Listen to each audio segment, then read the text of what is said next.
We call them the golden years, and for most people, they are. Their children are raised, the working world no longer demands all of their time and energy. They can relax, spend time with their friends and family, and enjoy life a little more. But for some people, those years are more difficult. They may have health problems like dementia that leave them unable to live on their own anymore. They need help in managing their affairs, handling their money, and making decisions about where and how they should live. If a person is unable to make decisions for himself or herself, then we appoint a guardian. Now that range of need goes from a continuum from the left all the way to the right, and there are many differences between the starting point where a guardian is needed and the ending point where all assistance is needed for everything in the ward's lives. When authorities step in to provide guardianship services, the person becomes a ward of the district court. A family court judge considers each ward's individual situation and checks in at annual court hearings. Often wards have friends and family who can help out with managing their everyday needs. But if family members are unable or unwilling to provide responsible assistance and to work in the best interests of the ward, it can be devastating, even life-threatening. And that's where SAFE, Special Advocates for Elders, steps in. Advocates bring that person into full three-dimensional perspective. They give them eyes and ears and feet and a voice in ways that we would never have. Otherwise, Judge Hardy and I would only know these people as they exist on a piece of paper. All of our wards are wonderful people who, through no fault of their own, need some state intervention.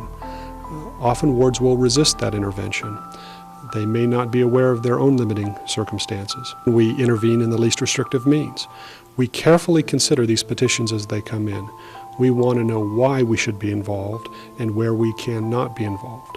SAFE advocates and all-volunteer force help gather that information and present it to the court. They monitor the finances and well-being of each ward who needs their help, checking to make sure they're receiving medical care and living in a safe place, assuring that no one is taking advantage of these vulnerable citizens because they are no longer capable of caring for themselves. The volunteer advocates go to court, talk with the judge, and provide information about the affairs of their wards.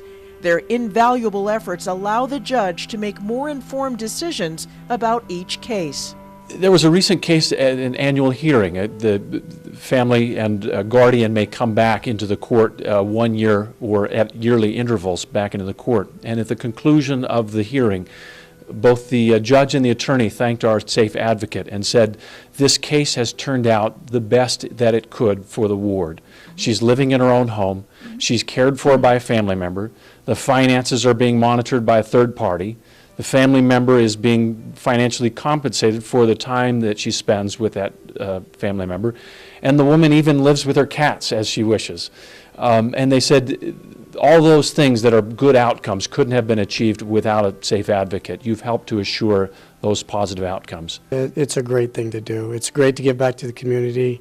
It's very quiet and silent, but you're giving back very much to the community. Advocates devote time and energy to each of their wards, but they say they do it because they care deeply and want to make a difference in the lives of people who need their help. You know, you're appointed by the court to help the court figure out what the situation is in complicated situations, and then after that, that's the hardest part. That's where you have to do a lot of investigation and reporting to the court.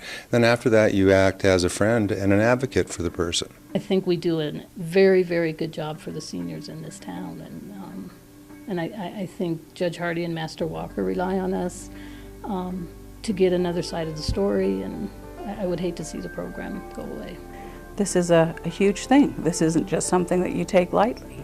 This is something that's a huge responsibility for everybody that's involved. Linda Gillespie's father is receiving help from SAFE, but she says her entire family is doing better during this difficult time, thanks to her SAFE advocate. Just the moral support that they've given me, and it was one of the most stressful periods of my life.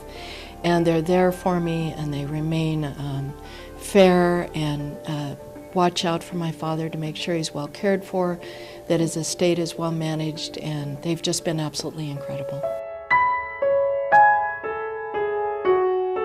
If SAFE were not to exist, there really is no other nonprofit or governmental agency, and certainly not the court, is not able to provide that level of monitoring and contact and support of wards and their families that SAFE is. SAFE is exceptionally efficient because of the reliance on volunteer labor. SAFE is really in a position to do and to continue to do exceptional work that no one else is able to step into were SAFE not to be here. SAFE volunteers are standing by for anyone, for everyone who needs their help. Everybody's going to get old, and hopefully everyone won't need a guardianship, but for those that do, I think that this is an excellent program, and I think we're cutting edge in the nation. Most people will live to see their golden years after lifetimes of working and raising children, serving their community and their country. They need and deserve the best those later years can bring. But when that doesn't happen, Special Advocates for Elders, SAFE, is there. Wonderful men and women who have day jobs and who have their families and other responsibilities have stepped forward and provided assistance to a stranger that they might not have otherwise met. And I know of no better resource or no better program that currently exists which addresses first the needs of the wards, also the needs of the participants, and the needs of the court as well. It's essential that SAFE continue because there is nobody to step into this void for these vulnerable seniors. There's nobody else. There's nobody else to perform the services that SAFE is doing presently.